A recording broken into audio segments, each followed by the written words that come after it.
Hello friends, IAS PCS study के इस online platform पे आपका स्वागत है। हम लोग कल पॉलिटी एंड गवर्नेंस को विजन आईएएस के जुलाई वाली मैगजीन है उसमें हम लोग कंप्लीट कर चुके हैं और आज से नई शुरुआत कर रहे हैं जिसमें हम पढ़ेंगे आज से इंटरनेशनल रिलेशंस, आईआर, अंतर्राष्ट्रीय संबंध जिसको हिंदी में बोलते हैं। ठीक है, तो आज हम विजन आईएएस मैगजीन के जो जुलाई वाली जो मंथली मैगजीन है उसमें हम लोग इंटरनेशनल रिलेशंस को शुरू करने वाले हैं और आज कुछ तूफानी करना है, यानी हम लोग नीचे से शुरू करेंगे, यानी कि पूरा अंतिम से जो है हम लोग आज पढ़ना स्टार्ट करेंगे।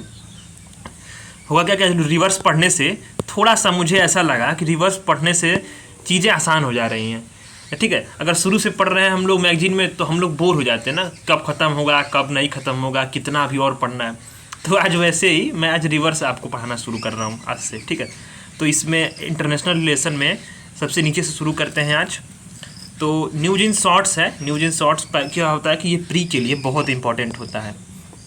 प्री के लिए बहुत इंपॉर्टेंट होता है। प्री में इसी से क्वेश्चंस बन जाते हैं और हम लोग क्या करते हैं कि इसी को इग्नोर करते हैं।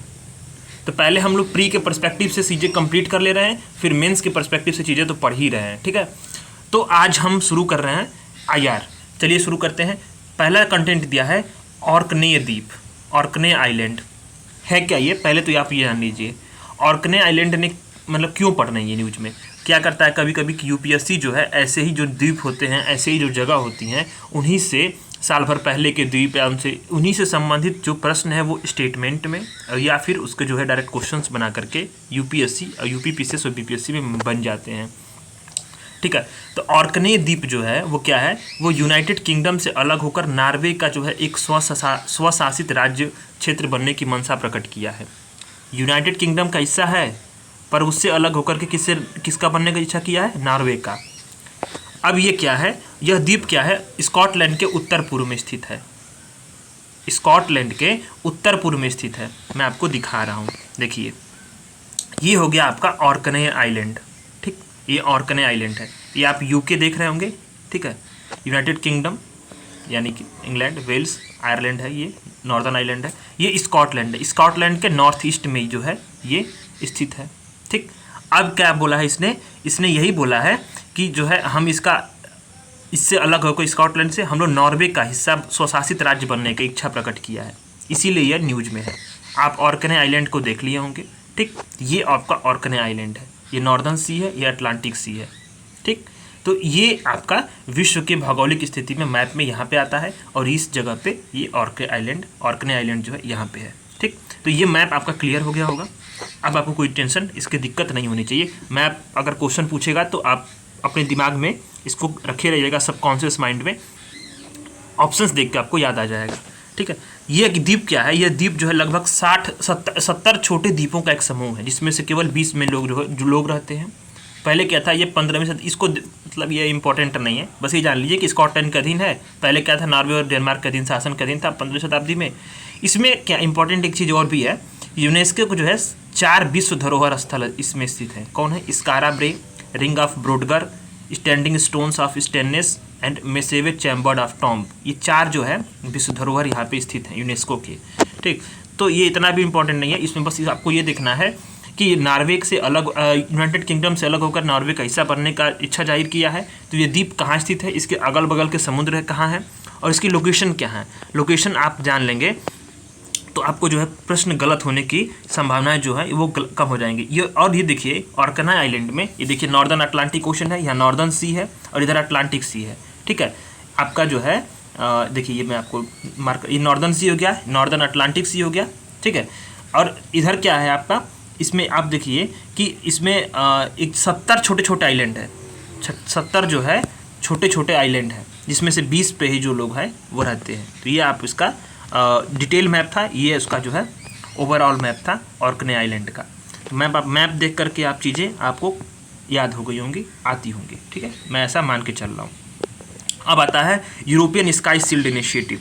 यूरोपियन स्काई शील्ड इनिशिएटिव है क्या, इसमें क्या है, ऑस्ट्रिया और स्विट्जरलैंड शामिल हो गए हैं। पहले तो ये है क्या, इसका क्या है, इसका लक्ष्य है कि नाटो की जो इंटीग्रेटेड वायु और जो मिसाइल की जो रक्षा प्रणाली है उसको मजबूत करने के लिए एक यूरोपियन वायु और मिसाइल रक्षा प्रणाली को स्थापित करना है। ठीक है। मतलब नाटो आप देखे ही होंगे, जानते होंगे। मैपिंग अगर मैप अगर आ गया तो नाटो में कौन कौन से देश हैं वो तो मैप के हिसाब से आपको पता होगा, क्योंकि बहुत दिनों से न्यूज़ में रहता है, अक्सर हम लोग पढ़ते रहते हैं, ठीक है। तो इसमें क्या है कि एक जो ये कहता है कि यूरोपीय जो वायु और रक्षा मिसाइल प्रणाली है इसी को विकसित करना इसका लक्ष्य है, यूरोपियन स्काई शील्ड इनिशिएटिव का। इसमें कौन कौन शामिल हुआ है? ऑस्ट्रिया और स्विट्जरलैंड। ऑस्ट्रिया और स्विट्जरलैंड प्री के हिसाब से फैक्चुअल बहुत इंपॉर्टेंट है, ठीक है। अब इसमें क्या है कि पिछले वर्ष जो है मतलब जब रूस ने यूक्रेन पर आक्रमण किया था तो जर्मनी ने इस पहल का नेतृत्व किया था। अब इसकी संख्या 19 हो गई है। रूस के डर से जो है ये लोग बना रहे हैं इनिशिएटिव, ठीक है, जिसमें यूरोपीय वायु और रक्षा प्रणाली मिसाइल प्रणाली बनाना है, ठीक है। इसमें जो है 19 देश हो गए हैं, बेल्जियम, बुल्गारिया, चेक गणराज्य, नॉर्वे, स्लोवाकिया, यूनाइटेड किंगडम इत्यादि हैं। बस इतने ध्यान देना है कि ये किस लिए है। अब आता है comprehensive and progressive agreement for trans Pacific partnership, CPTPP। बहुत इंपॉर्टेंट है, बहुत इंपॉर्टेंट है। क्यों इंपॉर्टेंट है मैं ये जानता हूँ, आपको बताता हूँ आपको, ठीक है। क्या है? CPTPP, comprehensive and progressive agreement for trans Pacific partnership. इसमें क्या है, यूनाइटेड किंगडम ने इसमें शामिल होने के लिए संधि पर हस्ताक्षर कर दिए, इसलिए क्या है, न्यूज में है, वरना है तो पहले से ही। ये क्या है? एक मुक्त व्यापार समझौता है, यानी फ्री ट्रेड एग्रीमेंट, यानी कोई टैरिफ, कोई चार्ज, ड्यूटी वगैरह सारी चीज़ें नहीं लगती हैं। ये फ्री ट्रेड एग्रीमेंट है, वस्तुओं का सेवाओं का जो है आयात निर्यात होता है मुफ्त में, ठीक है। 11 देशों के बीच में सहमति बनी थी। ये कौन से देश थे? Australia, Brunei, Canada, Chile, Japan, Malaysia, Mexico, New Zealand, Peru, Singapore और वियतनाम। ये देश कौन से हैं? जो पैसिफिक ओशन के आसपास के देश हैं ना। जैसे देखिए, ये मैं बता रहा हूँ, आप देखिए, ये इंडिया हो गया, ठीक। अब ये इंडिया हो गया, और ये जो है इधर से पैसिफिक, वेस्टर्न पैसिफिक और ईस्टर्न पैसिफिक, ये जो है इन्हीं देशों के बीच में जो है ये एग्रीमेंट बना, ठीक है, और FTA बना। अभी में क्या है कि इसमें जो है सभी देश जो क्या है, CPTP के जो 11 देश इसमें है ना, वो एशिया प्रशांत आर्थिक सहयोग के सदस्य हैं, ठीक। अब क्या होगा कि यूनाइटेड किंगडम ने इसमें CPTPP में संधि पर हस्ताक्षर कर दिए तो यूरोप का पहला देश हो गया। अब इसमें क्या थे, अभी तक इसमें सिर्फ जो है वही देश थे जो पैसिफिक ओशन के आसपास थे। मैं आपको मैप के माध्यम से दिखा रहा हूँ तो आपको क्लियर हो जाएगा। देखिए, ये है आपका ये देखिए, ये है ट्रांस पैसिफिक पार्टनरशिप, ठीक है। ट्रांस पैसिफिक पार्टनरशिप ये है। इसमें क्या है, आप देख रहे होंगे कि देखिए, जापान हो गया, वियतनाम हो गया, Singapore, Brunei, Malaysia, Australia, New Zealand, इधर के एरिया हो गए। और ऐसे क्या है, मैप गोल होता है, ठीक। तो इस साइड के जितने एरिया हो गए, मैक्सिको हो गया, पेरू हो गया, चिली हो गया, ये लोग क्या हो गए, ये आपका कनाडा हो गया, ये आपका हो गया ट्रांस पैसिफिक पार्टनरशिप में। यही ट्रांस पैसिफिक पार्टनरशिप में यही देश थे।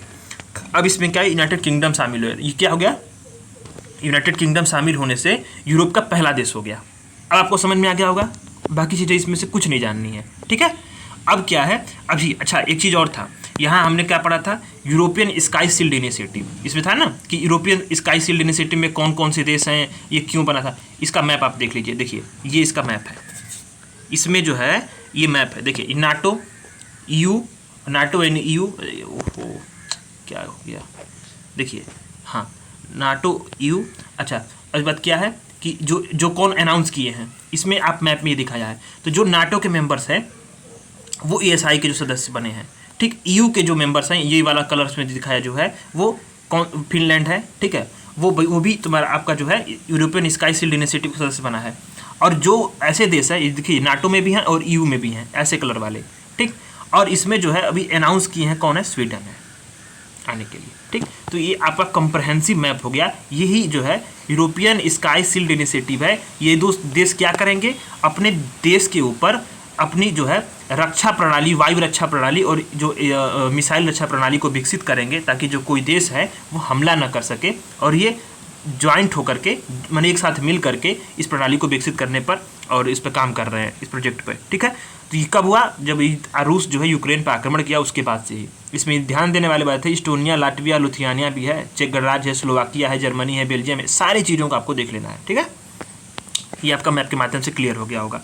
अब ये ट्रांस पैसिफिक पार्टनरशिप हम लोग पढ़ रहे थे, इसमें मैंने आपको क्या बताया, इसमें जो पैसिफिक ओशन के आसपास के देश हैं सभी देश हैं, ठीक, सभी देश भी बना। अब इसमें क्या हुआ, ये जो यूनाइटेड किंगडम है ये भी सदस्यता ले लिया है, तो यूरोप का पहला देश बन गया, ठीक है। तो ये है आपका कंटेंट, ठीक।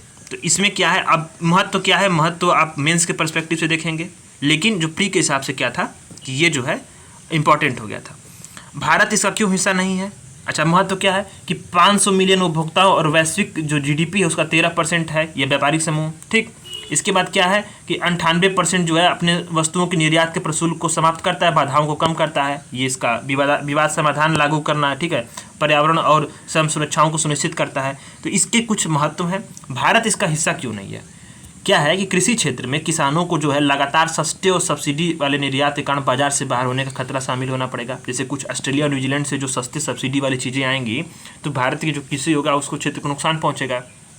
जेनेरिक दवा बाजार को नकारात्मक रूप से प्रभाव पड़ेगा। ठीक है, विनिर्माण क्षेत्र जो है अभी भारत का भी विकसित अवस्था विकासशील अवस्था में अभी विकास कर रहा है, तो वैसे में जो है प्रतिस्पर्धा का सामना नहीं कर पाएगा। जो डेयरी प्रोडक्ट्स हैं, ठीक है, वो भी ऑस्ट्रेलिया और न्यूजीलैंड से जो है चुनौती का सामना करेंगे। तो इसी वजह से भारत इसमें शामिल नहीं है। हालांकि अगर शामिल होता है तो क्या हो सकता है लाभ, ये देखना बहुत जरूरी है। तो प्रतिस्पर्धात्मकता मिलेगी। ठीक है, प्रतिस्पर्धा करने का अवसर मिलेगा। ठीक है, नए ग्राहकों को पहुंच मिलेगी। जापान, मलेशिया, चिली सहित अन्य जो बाजार है, और बाजार की पारदर्शिता और स्थिरता को स्थापित होगी, ये लाभ हो सकते हैं। तो ये आपका मेंस के हिसाब से हो गया, प्री के हिसाब से जो मैंने मैप बताया और जो इसका कंटेंट था वो बताया। ठीक है, CPTP है क्या वो जान लेंगे आप, ये एक FTA है, बस इससे अधिक नहीं जानना है। अब क्या है, clean energy ministerial and mission innovation, CEM and MI। Bharat ने 14वीं स्वच्छ ऊर्जा मंत्री स्तरीय और 8वीं मिशन इनोवेशन की बैठक की मेजबानी किया है। थीम क्या थी? स्वच्छ ऊर्जा को लेकर आगे बढ़ना। थीम बहुत इंपॉर्टेंट है प्री के हिसाब से। थीम से UPPCS में इसी साल प्रश्न पूछा, BPSC में पूछता है, और UPSC में वो स्टेटमेंट बनाकर थीम से ही प्रश्न दे देता है। तो थीम आपको क्या देखना है? स्वच्छ ऊर्जा को मिला करके आगे बढ़ना। किसकी बैठक थी? Clean energy ministerial and mission innovation की बैठक थी। और ये है क्या? CEM क्या है? एक उच्च स्तरीय वैश्विक मंच है। यही शब्द को ध्यान देना होता है। UPSC करता क्या है कि इसी शब्दों को दे देगा ना कि एक संगठन है, उच्च स्तरीय वैश्विक संगठन है, या फिर दे देगा कि यह जो है बहुराष्ट्रीय संगठन है। शब्द हम कंफ्यूज रहेंगे और एग्जाम का प्रेशर होता है, तो एग्जाम के प्रेशर में हम गलतियां कर देते हैं। तो इसको ध्यान देना होता है कि उच्च स्तरीय वैश्विक मंच है। क्या है ये? कि वैश्विक स्तर पर स्वच्छ ऊर्जा को प्रोत्साहित अर्थव्यवस्थाओं को प्रोत्साहित करने के लिए स्वच्छ ऊर्जा प्रौद्योगिकी को बढ़ावा देने वाली नीतियों कार्यक्रमों को समर्थन करता है। कुल 29 देश हैं, भारत भी इसमें सदस्य है। भारत भी इसका सदस्य है, ये इंपॉर्टेंट है, और तभी तो भारत ने मेजबानी की। और भारत ने मेजबानी की है तो ये इंपॉर्टेंट है UPSC और UPPCS BPSC के लिए, क्योंकि भारत में जो चीज़ें होती हैं वो इंपॉर्टेंट होती हैं। भारत सहित कुल कितने हैं? उसके 29 देश हैं।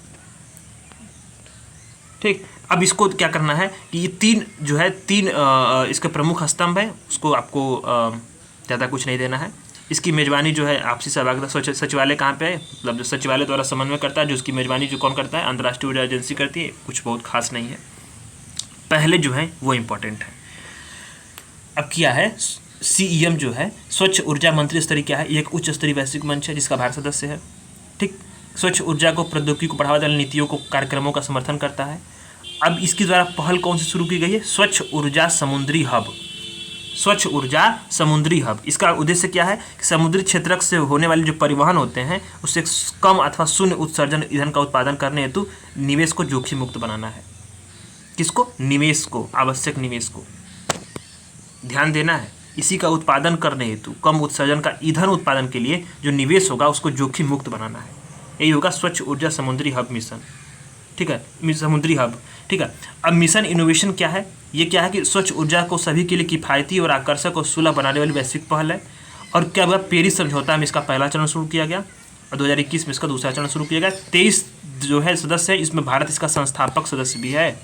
23 देश और EU शामिल है। इसमें ध्यान देना है, 23 देश और प्लस EU। क्या है कि इसी साल अगर आप देखिए, इसीलिए मैं कहता हूँ ना कि गाइड की जरूरत पड़ती है। UPSC में इसी साल प्रश्न पूछा कि G20 पे प्रश्न पूछा कि कितने देश हैं। ठीक है, G20 पे कितने देश हैं? तो इसमें क्या है कि 19 देश हैं और प्लस EU है। और ऑप्शंस में इसी तरह से कंफ्यूज किया था कि लोग गलत कर दें। तो इसमें भी ध्यान देना है कि मिशन इनोवेशन में कौन से देश हैं। UPSC यही सब चीज़ों को टारगेट करता है। मैं बता रहा हूँ ना, जो बता रहा हूँ वो बहुत इंपॉर्टेंट है, इसीलिए मैं, क्योंकि PYQ को देख करके मैं बता रहा हूँ इसको। तो क्या है कि मिशन इनोवेशन में क्या है कि 23 देश हैं और प्लस EU है, और भारत इसका सदस्य है। ये चीज़ को ध्यान देना है आपको। हो सकता है कि प्रश्न आसान होते हैं, ऑप्शन सी कंफ्यूज करता है और ऑप्शन सी गलत कराता है।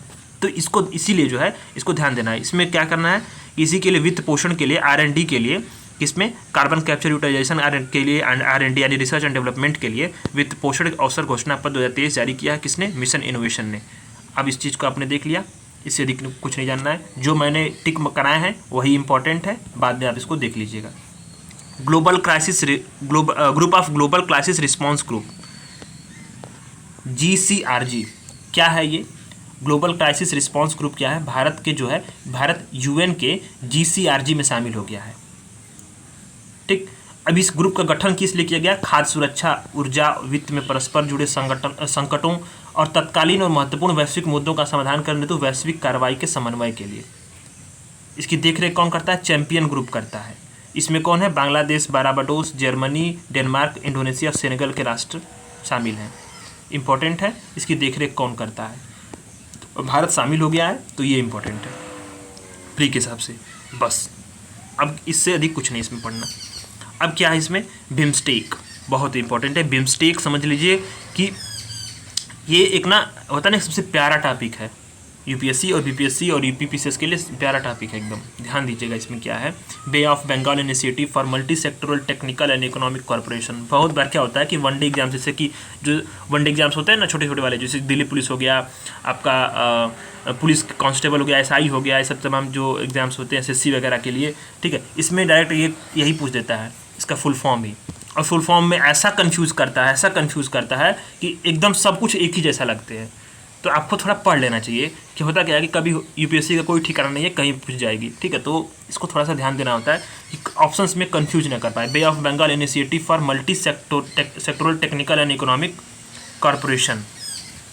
इसमें क्या है कि बहुक्षेत्रीय तकनीकी और आर्थिक सहयोग के लिए बिम्स्टेक के जो है विदेश मंत्रियों की बैठक कहाँ पे हुई? थाईलैंड में संपन्न हुई। ठीक, अब क्या है, भारत ने थाईलैंड की राजधानी बैंकॉक में बिम्स्टेक विदेश मंत्रियों की बैठक में अब तक पहली बार बैठक में भाग लिया है। न्यूज में इतनी इसीलिए था ये, बस बात खत्म। अब बैठक थाईलैंड में हुई है विदेश मंत्रियों की। ये वनडे एग्जाम्स के लिए इंपॉर्टेंट हो सकता है, कभी पूछ देगा तो।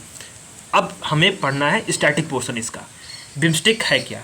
एक क्या है? रीजनल ऑर्गेनाइजेशन है। रीजनल ऑर्गेनाइजेशन है ये, ठीक है, रीजनल ऑर्गेनाइजेशन है। इसकी जो स्थापना का इस कैसे हुई थी? 1997 में बैंकॉक घोषणा पर हस्ताक्षर के साथ।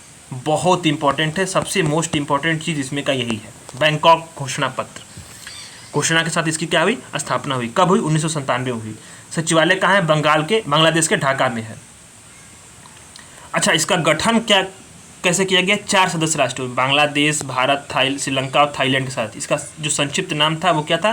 पहले बिस्टेक था, बाद में कौन जुड़ गया? म्यांमार जुड़ा और नेपाल जुड़ा और भूटान जुड़ा, इसलिए किसका काम नाम हो गया? बिम्स्टेक हो गया। ठीक है, अब इसका मैप देख लेते हैं। हम इसका मैप देखेंगे तो चीज़ें जो क्या है, इसका क्या होगा कि इसके हमारे जो यहाँ से जो यार क्या है टेक्निकल इशूज़, हाँ, इस मैप देखने से चीज़ें हमारी क्लियर हो जाएंगी। देखिए, ये हो गया आपका बिम्स्टेक। अब ये न्यूज़पेपर का इसमें कटआउट मैंने लिया हुआ है, आप इसको देख लीजिए। इसमें क्या है कि ये कंटेंट बहुत इंपॉर्टेंट है। 7 मेंबर कंट्रीज़ हैं, नेपाल हो गया, भूटान देख ही रहे हैं, म्यांमार देख ही रहे हैं, थाईलैंड देख रहे हैं, बांग्लादेश देख रहे हैं, श्रीलंका देख रहे हैं, भारत देख ही रहे हैं। 7 मेंबर्स हो गए। ठीक, ये इसका फुल फॉर्म्स हो गया। 1997 में बैंकॉक डिक्लेरेशन से ये बना। 22% के पॉपुलेशन को होल्ड करता है। 22%, ध्यान दीजिएगा। 2.7 ट्रिलियन की जो है ये GDP है। ठीक, और यहीं से जो है पूरे विश्व का 1/4 भाग जो है व्यापार यहीं से जाता है, पूरे विश्व का। अब मलक्का स्टेट देख ही रहे होंगे। ठीक, अब यहाँ पे क्या है? 6 फोकस एरिया है इस ग्रुप का। क्या है? व्यापार है, तकनीक है, ऊर्जा है, परिवहन है, टूरिज्म है और फिशरीज है। 6 जो है इसके 6 एरिया फोकस एरिया है। पहली समिट कहाँ पे हुई थी? थाईलैंड में हुई थी। और भारत में इसमें करंट चेयर जो है वो आप करंट के अनुसार से अगले साल देखिएगा। ठीक है, तो ये आपका प्री के हिसाब से कंप्लीट हो गया। अब है इसका मेंस के हिसाब से। अब मेंस के हिसाब से क्या इसमें है? संस्थापक। अब इसका जो है ना कि कुछ मेंस के हिसाब से चीज़ें होती हैं, अब उसको पढ़ना बहुत ज़रूरी होता है कि क्या है, इसके सिद्धांत क्या थे। तो संप्रभु समानता हो, यानी कि एक दूसरे की संप्रभुता का सम्मान किया जाए, क्षेत्रीय अखंडता को स्थापित किया जाए, राजनीतिक स्वतंत्रता को सम्मिलित किया जाए, आंतरिक मामलों में एक दूसरे पर कोई हस्तक्षेप न हो, शांतिपूर्ण सहअस्तित्व और पारस्परिक लाभ पर जो है बढ़ोतरी की जाए, उसकी बढ़ोतरी की जाए और शांतिपूर्ण सहअस्तित्व को बढ़ावा दिया जाए। ये इसके क्या थे? सिद्धांत थे, यानी थियरी थी। इसी पे जो है मूल बातें थी जो टिकी थी। अब महत्व क्या है? भारत के लिए बिम्स्टेक का महत्व सबसे अधिक है। समझ लीजिए सार्क जो है, सार्क गठबंधन जो है वो अभी वर्तमान में जो वर्तमान की परिस्थितियों के अनुसार प्रासंगिक उतना नहीं होने के कारण बिम्स्टेक का महत्व तो भारत के लिए बहुत ज़्यादा है। क्या है? भारत की विदेश नीति तथा नेबरहुड फर्स्ट पॉलिसी और एक्ट ईस्ट पॉलिसी दोनों के लक्ष्यों के लिए प्राप्त करने के लिए एक संपर्क कड़ी है, यानी कि एक्ट ईस्ट पॉलिसी और नेबरहुड फर्स्ट पॉलिसी, ये दोनों पॉलिसी के लक्ष्यों को प्राप्त करने के लिए क्या है? संपर्क कड़ी है। ठीक, अब क्या करता है कि भारत बांग्लादेश और म्यांमार जैसे देशों के माध्यम से जो स्थल मतलब जो होता है ना कि हमारा पूर्वोत्तर भारत जो है वो हमारा क्या है कि वो उसका कनेक्शन कहाँ पे है? कनेक्टिविटी मात्र बहुत कम है, क्योंकि बीच में बांग्लादेश पड़ता है, चिकन नेक जो है बोलते हैं उसको, वहीं से जो है बस एक कनेक्टिविटी का माध्यम है। तो बांग्लादेश और म्यांमार जैसे देशों के सहयोग से क्या है कि हम पूर्वोत्तर का भारत का बेहतर विकास कर सकते हैं। इन लोगों के जो इन्हीं लोगों के जो समूहों की सक्रिय भागीदारी से बंगाल की खाड़ी को समुद्री डकैती से मुक्त बना सकते हैं। इससे जो व्यापार जो है वो आवागमन जो है उसका सुलभता हो सके उसके लिए, ठीक है, और उसका आवागमन बाधित ना हो। ठीक, और चीन के निवेश को प्रतिसंतुलित करने के लिए रचनात्मक एजेंडे को जो है बढ़ावा देने की यह मंच क्या करता है? अनुमति देता है। तो बहुत इंपॉर्टेंट है। 4-5 पॉइंट अगर आप लिख दिए मेंस में तो उससे अधिक आपको लिखना भी तो नहीं है।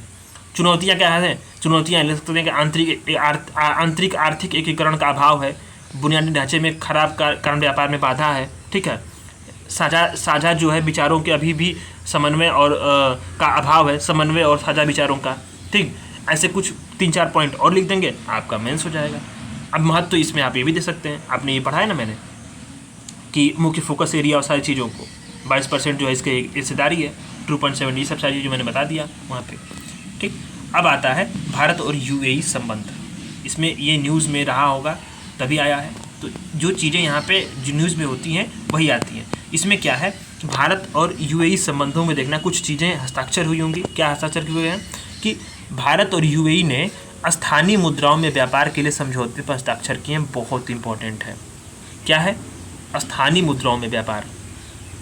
ठीक, व्यापार जो है डॉलर में या फिर उनके करेंसी में, स्थानीय मुद्रा जो हम लोगों की हमारी मुद्रा है, हमारी मुद्रा आपकी मुद्रा आपकी मुद्रा, ठीक है। तो इसमें से जो अन्य तीसरी मुद्रा को हटा करके स्थानीय मुद्रा की बात की गई है। तो भारत के प्रधानमंत्री की जो है राजकीय यात्रा किए थे यूएई की, ठीक है। तो यहाँ पे क्या हुआ कि भारत और यूएई ने स्थानीय मुद्रा निपटान प्रणाली, ठीक है, इसी के निपटान प्रणाली फ्रेमवर्क की स्थापना के लिए समझौते पर हस्ताक्षर किए, जिसमें क्या है कि सीमा पार लेन देन के लिए भारतीय रुपए और दिरहम को बढ़ावा देना है उपयोग को। इससे क्या होगा कि जो घरेलू मुद्रा में इनवाइस जारी होगा, यानी कि बिल जारी होगा, भुगतान करने में सक्षम होगा, ठीक है, और भारतीय रुपए और दिरहम को विदेशी मुद्रा बाजार में विकास को बढ़ावा मिलेगा। इससे क्या होगा? निवेश भी बढ़ेगा, लेन देन की लागत और लेन देन के निपटान में जो समय है वो भी कमी आएगी। और क्या है कि भारत में जो है मतलब इसमें क्या है कि जो भारत में जो अमेरिका में रहने वाले जो भारतीय हैं ना, उनके जो रेमिटेंस है, यानी जो वहाँ से पैसे भेजते हैं, रेमिटेंस होता है कि वहाँ से पैसे जो भेजते हैं लोग उसी को रेमिटेंस बोलते हैं, ठीक है, वो सकारात्मक रूप से प्रभावित होंगे, नकारात्मकता उसमें नहीं, नकारात्मक रूप से प्रभावित नहीं होंगे। अब दोनों देश का क्या है, दोनों देश जो है भारत के जो यूपीआई है ना उसको जैसे यहाँ पे यूपीआई चलता है, हम पेमेंट करते हैं ना यूपीआई से, यूनिफाइड पेमेंट इंटरफेस, वहाँ पे क्या यूएई में क्या आईपीपी है। जो दोनों देश क्या हो गए कि एक दूसरे को जोड़ने के लिए सहमत हो गए हैं। ठीक, अब इससे क्या होगा कि अब दोनों देश क्या है कि जो जैसे कार्ड होता है ना, रुपए कार्ड होता है, वीज़ा कार्ड हो गया, ऐसा ही क्या है कि रुपए स्विच और यूएई स्विच को जोड़ने पर भी जो है जोड़ने पर सहमत हुए। इससे क्या है कि कार्ड लेन देन की जो है वो भी जो है बाधा जो है वो समाप्त हो जाएगी। अब क्या है कि हम एक दूसरे यूपीआई से भी उसको ट्रांसफ़र कर सकते हैं अपने पेमेंट को आईपीपी में, यानी कि यूएई में, ठीक है। तो इससे लेन देन, लागत, व्यापार, निवेश सब कुछ जो है सुलभता होगी। और जो भारतीय करेंसी है और यूएई की जो करेंसी दिरहम है, भारतीय रुपए है, उसको वैश्विक बाजार में वैश्विक मुद्राओं के रूप में स्वीकार्यता के लिए जो है एक पहल हो जाएगी इससे, और ये जो है बढ़ावा भी मिलेगा इसका। अब क्या है, महत्व क्यों है? अब ये थोड़ा सा ये कंटेंट मेंस के लिए इंपॉर्टेंट हो सकता है जो इस बार मेंस दे रहे होंगे। 2022-23 में भारत का तीसरा सबसे बड़ा व्यापार साझेदार कौन बन गया देश? यूएई बन गया। और यूएई जो है भारत का दूसरा सबसे बड़ा निर्यात गंतव्य स्थल है, यानी कि अमेरिका के बाद जो है यूएई। और 2022 में यूएई ने भारत के साथ व्यापक आर्थिक समझौते CEPA, ठीक है, CEPA पर हस्ताक्षर किए हैं, बहुत इंपॉर्टेंट है। 2022 में UAE ने भारत के साथ व्यापक आर्थिक भागीदारी समझौते, कॉम्प्रिहेंसिव इकोनॉमिक पार्टनरशिप एग्रीमेंट पे, सेपा पे हस्ताक्षर किए हैं। अब मैं आपको जो इकोनॉमिक्स से पढ़ाऊंगा ना, तो आपको सेपा और जो है और अन्य चीज़ों के बारे में जो FTA वगैरह सारी चीज़ों को मैं इसको कॉन्सेप्ट को क्लियर कर दूंगा। अभी इसमें करेंगे तो फिर काफ़ी लेंथी हो जाएगा वीडियो। क्या India US strategic clean energy partnership SCEP, ये इंपॉर्टेंट है, इसको देखते हैं। क्या है कि इसकी स्थापना क्यों की गई?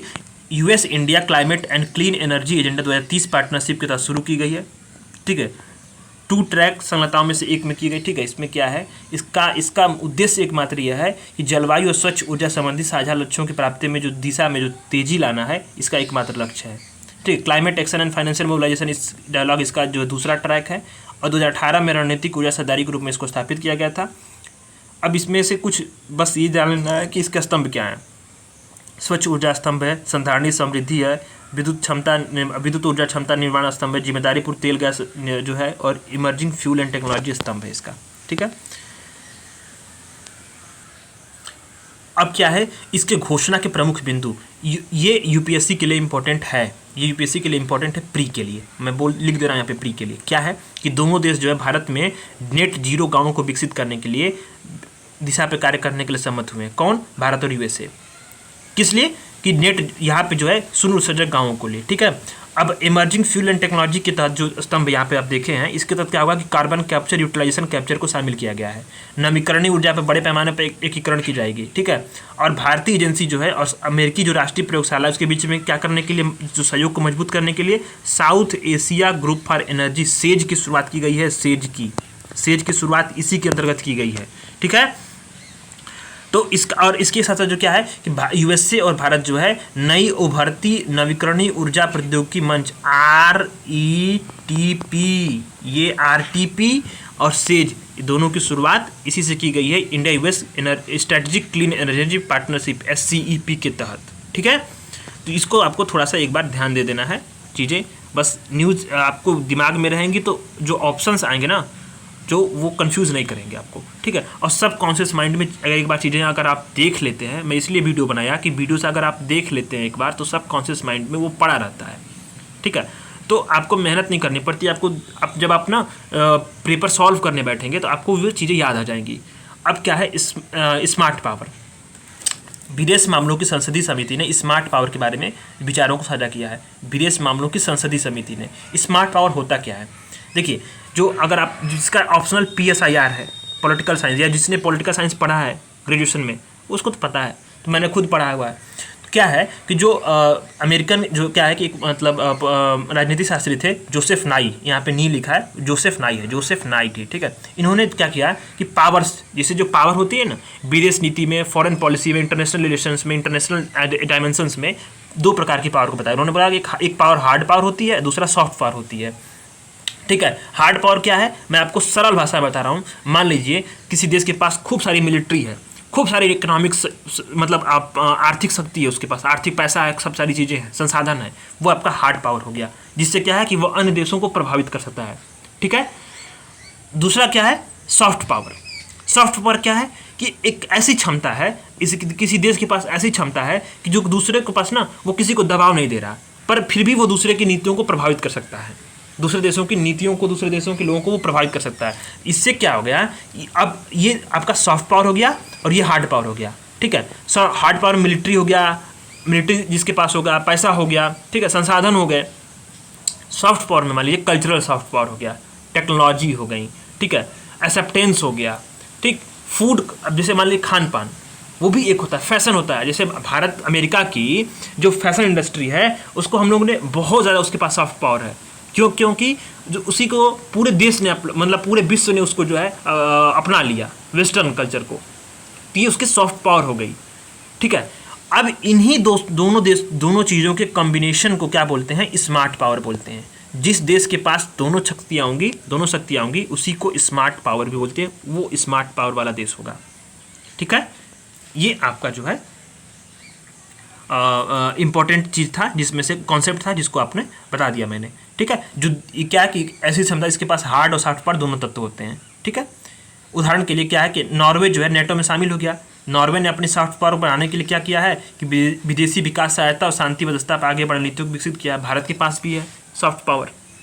भारत के पास योगा है जिसको पूरे विश्व जो है एक्सेप्ट करता है। वसुधैव कुटुंबकम की शक्ति, वसुधैव कुटुंबकम का जो विचार है, ठीक है, पूरा विश्व जो हमारा परिवार है। साथ साथ जो है हम किसी भी देश के जो आंतरिक मामलों में हस्तक्षेप नहीं करते हैं। तमाम ऐसे जो है भारत की जो उदार नीतियाँ रही हैं उससे जो है विश्व स्तर पर भारत का जो है स्वीकार्यता बढ़ी है और यही भारत का सॉफ्ट पावर है। भारत जो पास मिलिट्री जो पावर है वो उसका हार्ड पावर है। तो कहीं ना कहीं जो है इससे क्या होता है कि जो भारत जो मौजूदा दौर में क्या करता है कि वैश्विक स्तर पर स्मार्ट पावर की भूमिका निभा रहा है। इससे क्या हो रही है कि कूटनीति, अनुभव, क्षमता निर्माण, शक्ति, प्रभाव का जो उपयोग है वो राजनीतिक, सामाजिक व्यवस्था के साथ जो है लागत प्रभावी तरीके से भी भारत के पक्ष में जा रही हैं। ये आपका आज का कंटेंट खत्म हो गया। न्यूज इन शॉर्ट्स हमने पूरा अच्छे से मैपिंग के साथ पढ़ लिया है, सारी चीज़ों को हमने मैप के साथ। इसके बाद एक बार आप रिवीजन कर लीजिएगा। मैप मैं आप टेलीग्राम पर डाल दे रहा हूँ, उसी से आप जो है वहाँ पर एक बार देख लीजिएगा मैप को।